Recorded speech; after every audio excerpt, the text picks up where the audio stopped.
Hey, what's up guys? Yokobom here and welcome back to another episode of the Baltimore Orioles franchise on Out of the Park Baseball 19. And today we have the first offseason of the franchise to get to, so let's get right into it. So first of all, we're going to go ahead and look at the MLB playoffs. Here, as you can see, we have the Astros taking the World Series over the New York Mets, 4-1. Just a quick look here at the rest of the playoffs here. Mets beat the Diamondbacks in 7. Astros beat the Sox in 6. Here are your division series games. Don't really feel like going over all of those.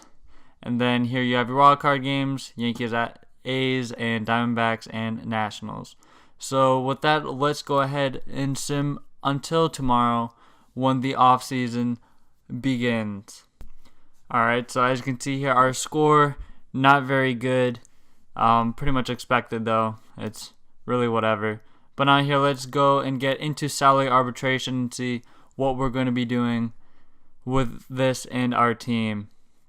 So looking here, first up we have Dylan Bundy. He wants a shade under $2 million to return to our team. So I think we're gonna go ahead and offer him that.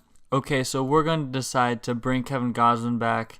Even though he's decently pricey at 27 and still under team control, I really don't want to give up on him yet, despite his really poor numbers. So we're going to go ahead and bring him back. Michael Givens at $850K, that's fine. Martinez, we're going to be bringing him back. Caleb Joseph, he wants about a 1.5, but Sucre here, he wants $5 million after his performance last year, and while he did play well, we are definitely not going to be bringing him back. That is way too pricey for him. Scope, he wants about $9 million. Excuse me, about 10. We're going to go ahead and bring him back as well, just to see if we could get any trade value for him next season, most likely. Tim Beckham, definitely not going to be bringing him back after how much he struggled. Our free agents are Chris Tillman and Ruben Tejada. Apparently Tillman's not interested in discussing an extension, and really neither are we. So we're just going to let both of those guys walk. Our guys who are free agents without competition, Alvarez, Gentry, and Mott. Not going to be bringing any of those guys back. Nobody's interested in playing for Buck Showalter anyway. But speaking of Buck Showalter here, we're going to go ahead and look at our coaching staff in the front office.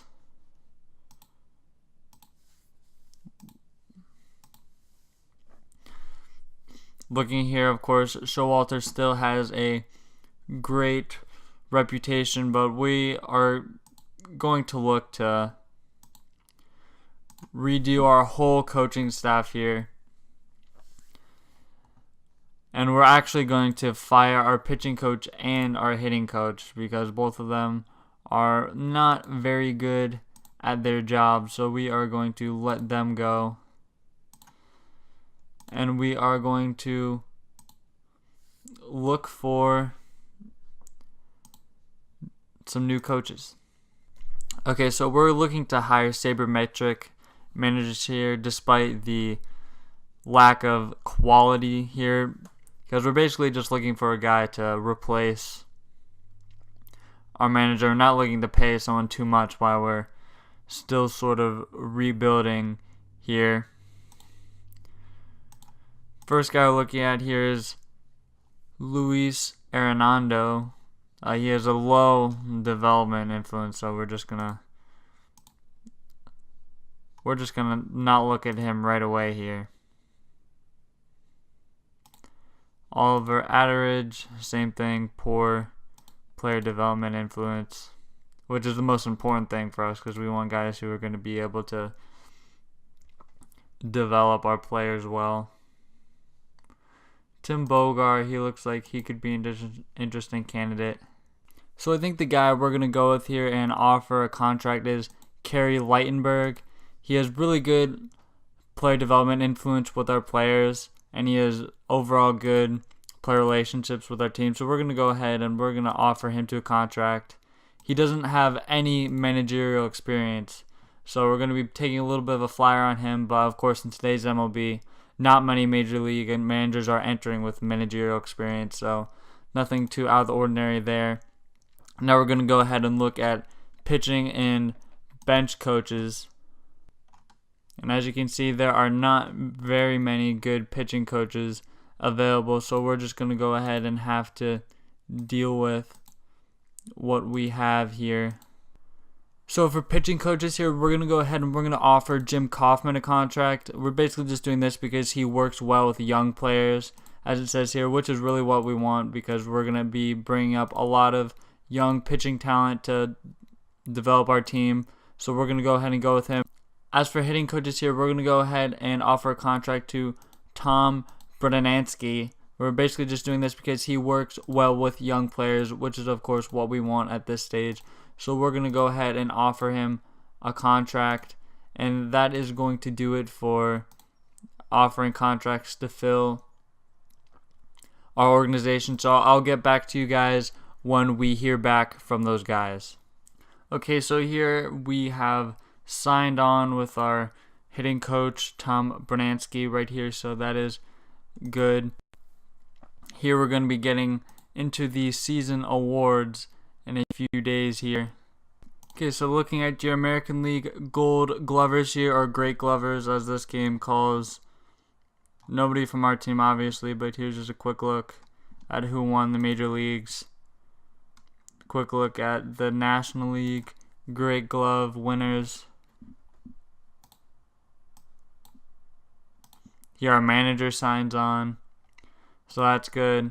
American League Reliever of the Year, Ken Giles. Here are your runners-up. Kenley Jansen wins it for the National League. Jerry Familia and Jerry Blevins are your runners-up.